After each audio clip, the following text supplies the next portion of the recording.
Hey everybody, this is John Ryan with Audit Archives. This is my first time using the StreamYard platform, and what I'm hoping I could do is share my screen and the investigation data and research that we have accomplished here in Hobbs, New Mexico, and also be able to narrate and talk with you a little bit. Well, this is my first video on StreamYard. Let me tell you a little bit about myself. A father of three, still raising two that are at home. Back in 2013 or so, I was independent. I call myself a media mercenary back then. Basically, I was an independent for hire marketing research, investigative research, things like that on the internet.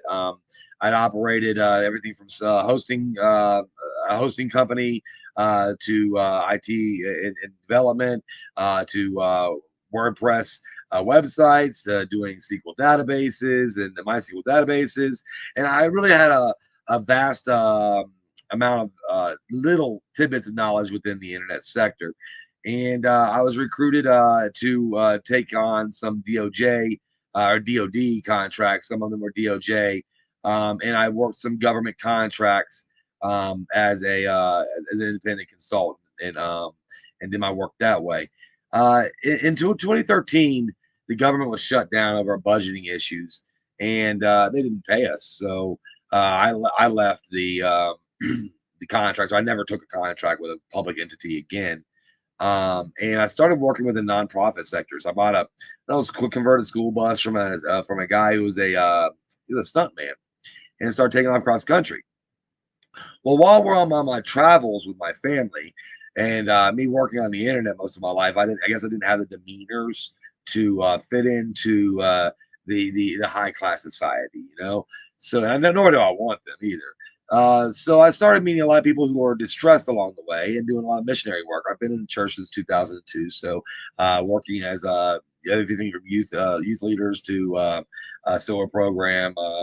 I got ordained in 2002, and yeah, and that's basically been my life. So that's a little bit about myself. Now I work within the data analytics field in the private industry, and most of the work I do is very much nonprofit, not salary, nonprofit, no money, but very rewarding with the things we're able to uncover.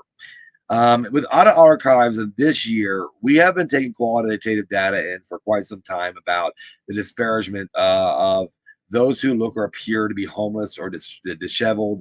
A lot of times they have mental health issues.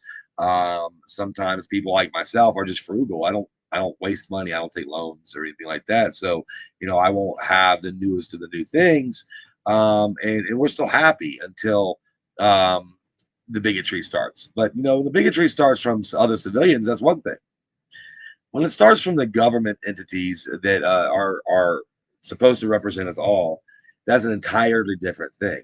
And so, what we've been focusing on with our audit archives is looking at government entities that disparage certain sectors of American lifestyles, and basically put the entire foundations of our freedoms in America at risk in their actions. This year, we focus on two projects. One's called Assumed Authority, and the other one is called the Homeless Access Project. One is very much related to access to public records. The other is related to a homeless person's right to exist in the same manner that other civilians, without discrimination. In Hobbs, New Mexico, we've been investigating Hobbs for about 2.5 weeks now, waiting on the New Mexico State to send in their certified police officers roster, which they have so far not done. And so during this time, we've been collecting data within Hobbs, New Mexico, and some of that data has been extremely interesting. I'm not going to go back to the very beginning of the history of Hobbs, but I will put it in the comments after this video is over and give you a little more of the background of the history of this property. But there's an Air Force base that was commissioned in World War II era. In 1942, they were ranchers by the name of the Huston family. The Huston family had a ranch about 7 miles outside of Hobbs. Hobbs was still a new government as a city.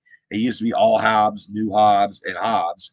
and they were just rancher homestead families. Then oil was found in the 20s in the Great Depression. It was one places that sparked a great boom. So a lot of people moved here to make it through the Great Depression. In 1931, oil kind of went down in price, and so people kind of moved out. But there's been a resurgence of oil many times since then, including right now.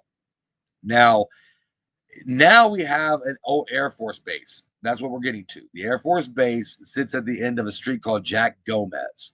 Well, Jack Gomez Boulevard Drive, I don't know what it is, goes back to what was state property. It has a state highway patrol on there. It has a National Guard depot there. It's a state park. The state of New Mexico doesn't have camping on state grounds. It doesn't allow for camping. So, and that's going to come important a little bit later in this conversation. But it is a state park. Somewhere along the way, the state park was given to the city in some way. We have not uncovered all the records concerning the transfer from the state park to the city's management responsibility yet. We've been focusing on this Air Force base I'm getting ready to get into. I'm just working you up to the area and kind of let you know where it is. Now, I don't know if I can screen share. It's my first. I know I can, but I haven't learned how to PMP on the StreamYard yet. So I'd like to show you my screen, and I thought that's how I set this up, but maybe it's not. I'm going to learn more about the StreamYard as we go forward, but I'll give you a little narration of where we're at, and then I'll do another video about that. So the Air Force Base, it sits in the back of Jack Gomez. It used to be called A Ranch. It was a Huston family property. The bombs were dropped or whatever, the kamikazes in Pearl Harbor. Eisenhower declared war. He was looking for places to put Air Force training bases all over New Mexico. New Mexico was really known for getting involved in World War II and the military contracts, including nuclear contracts. Because of things like that and Camp Lejeune problems and with the sicknesses and illnesses from those who were in Camp Lejeune, as well as the sicknesses and illnesses that we saw in Willits, California from the chromium plant there, as well as the sicknesses in Southern California with the Aaron Brockovich's stories. We're really interested in checking out areas that used to be military training bases that are now just public lands, and that's what this is. So the city of Hobbs, I'll say they purchased, but they threatened condemnation to the Huston family to relocate them 2 miles away and basically stole their ranch and grazing lands that they were paying for leases with the state for in order to build this Air Force base and bring in and build what is now Hobbs, New Mexico. And so they did all kinds of grimy, dirty crap to do it. I mean, but they did get it off, and they took the land, and it was an Air Force base with $1 a year contract with the Army Air Force for 25 years. That's the base we're talking about. There's a large airstrip, a small airstrip, 2,480-acre parcel, very big area. When we first got to Hobbs, we were doing investigations on the internal structures of the older part of the city, how people would work with one another, how the economy was, how politics worked, how police, if they were heavy-handed, if they were certified, if they knew what they were talking about when they were stopping and interacting with us. You know, we get a lot of interactions because we travel the country in the RV, so we get a lot more interactions than your average local would, and we record those, document those, and then look at that. That's our qualitative data for our inner city or suburban residential area. Then we were told by a police officer that there was a park out called McAdams. Harry McAdams Park is the name of it. It has an RV park out there. It's really nice. Your kids would love it. We're like, this is a great idea. We should go out there and check it out. So it was about 7 miles outside of town, north of town. We go to Harry McAdams Park, and there is an RV park. It's very nice. Has little adobe structures, 50 amp electricity, free Wi-Fi. It's padded, full hookups. Really good deal. Really nice situation. I'm like, this is really, really nice. $18 a day, and you can stay for up to 2 weeks. Super nice for the lodger. So I grab and jump on my scooter. I'm looking back here at this Air Force base. I'm like, this is really neat. And there's an RV park back there. It's in distress, but it's there. And I'm like, why is there an RV park back here? How you doing, CRA audits? I hope somebody can teach me how to use the StreamYard better. I just now signed up to do it. I want to share my screen on it. I haven't figured out how to share the screen and kind of show you the data that I picked up visually. So I'm doing more of my talking, and I can do that on YouTube. Um, so and switching over from OBR to this has been very interesting. But anyway, how's it going, CRA? What we were talking about was the Air Force Base and the city property, and now it's not designated for any use. The contract is up, and what they do with it is there's a soaring society. People who own airplanes, they belong to this like group called Soaring Society, and they fly their planes once a year, so they rent it out. I'd say they permit it is because it's public land. They permit it to the Soaring Society, who flies their planes for 30 days a year, and but they maintain a contract all year round that coexists with the public's use of it. So the city has use of it, even though the contract with Soaring Society is going on with 9.31 acres of the land. It's 2,480 acres, by the way, is what we're talking about. Then there's some other areas that are leased by people who have hangars and things like that. And all that's restricted. It's fenced off, and it says, active airstrip and things like that in those areas. Well, yesterday morning, after doing about a week's worth of research on this property and what this old RV park represented, there was a climax to this. And the video is now, there's 5 hours of coverage on the YouTube channel. I'm not going to go over 5 hours coverage on this particular stream, but it's there for you to see how this manifested. What comes of it is that they shut down the RV park to disparage low-income housing and incentivize the private RV parks in the area. What's even more interesting is the commissioner right here, District 5 of Hobbs. His name is Roy Dwayne Pinnock, Penic, maybe K, if he's ICK, but Roy Dwayne Pinnock.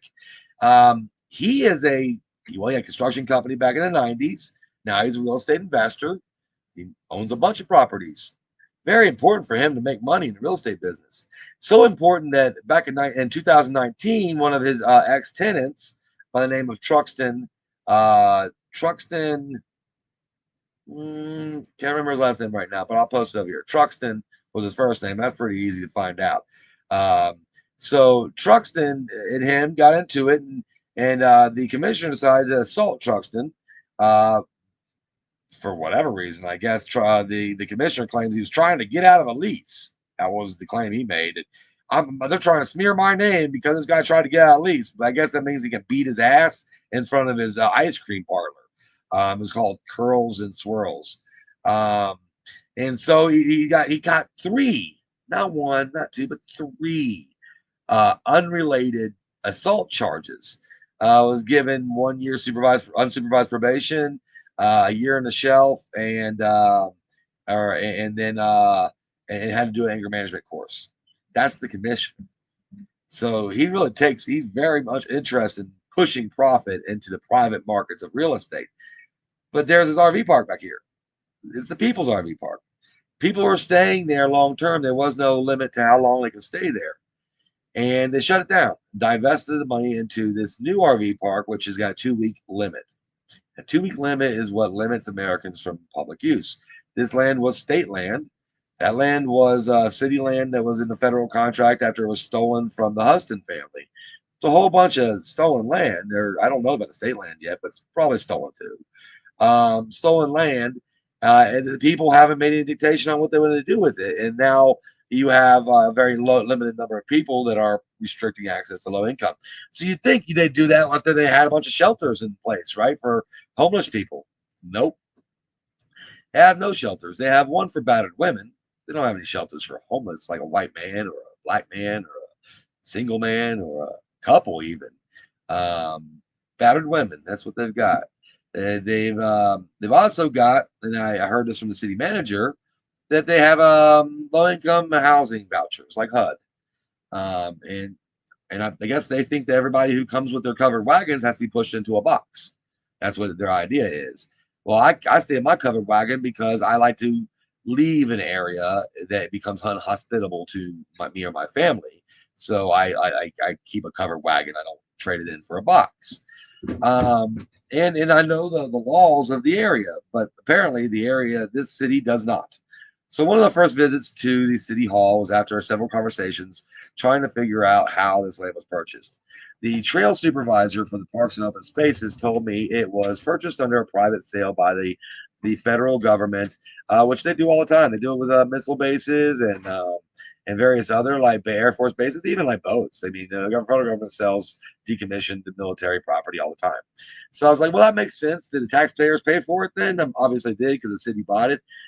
Did it was a SAA, state administrating agencies that paid for it, loans, grants from the federal government? Did the federal people, did we purchase this land for you? That's the question. Well, that offended them. Thanks a lot, Bub. You have a good time. See you, all right, Bub. So that offended them, and it started to interact a climax, a downhill spiral. So I went to the city hall, talked to the city clerk. She handed me a book on it.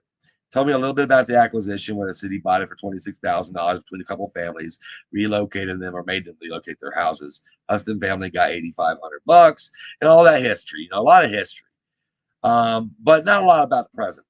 About 10 years ago, the city lobbied to shut down that RV park, specifically on the entrance of the private investors in the city would have private RV parks. So that was of major interest to me. It definitely disparaged the homeless. I had one person told me there was no homeless, but we interviewed several of them while we were in the city. And then, yeah, it's just been one thing after another. So I encourage you to watch. Now, mind you, at the end of the climax of this whole culmination of data, the city attorney finally just says it's public land. You can use it. We'll have the locks cut off of it. That hasn't happened yet. But the city attorney has admitted that there's an error going on, and that they says they're going to clean that up, and that just is not a situation that we've seen. Since apparently my son and my family decides that this is the best time to start walking back and forth and making breakfast, and not before the video or after the video, I think I'm going to stop the video because it's a little distracting to me. I have a little ADD, and I'll start back on this video in a second and get my thoughts straight and bullet point them. I love you all. Thank you for stopping by my first StreamYard. I'm going to figure out how to share this video, share my screen with the audience before I come back, so that way I can be more effective at this. I really appreciate your help and everything, and your attention on this. And we look forward to get back with you more. John Ryan out of Archives, the Homeless Access Project, as well as the Assumed Authority Project in Hobbs, New Mexico. Over and out.